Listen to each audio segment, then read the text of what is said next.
Rate بڑھ رہے ہیں. دوست نے بتایا میں نے گاڑی اپنی استعمال کی بیچی, اس سے سونا خرید لیا.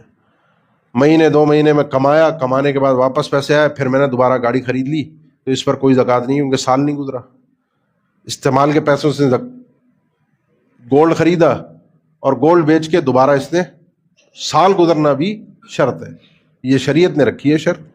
سال سے ایک دن بھی کم ہو تو اس پر زکوٰۃ نہیں, لیکن سال پورا ہو گیا تو زکوٰۃ پورے دن کے حساب کے بعد پوری اس کی ادائیگی ہے, سال سے پہلے. اسی لیے اس میں کوئی ہیلے بازی اللہ کے ساتھ نہ ہو کہ انسان زکوٰۃ سے بچنے کے لیے جو ہے وہ پیسے کو ادھر ادھر کر دے جان چھڑانے کے لیے. وہ ہماری فقہی کتابوں میں لکھا ہوا ہوتا ہے 11 مہینے بعد بیوی کو ہدیہ کر دے. جب 12واں مہینہ پورا ہوگا تو اس کی ملکیت میں سال نہیں گزرا ہوگا اور بیوی کے پاس 1 مہینہ ہوا ہوگا, نہ اس پر فرض اور نہ اس پر فرض.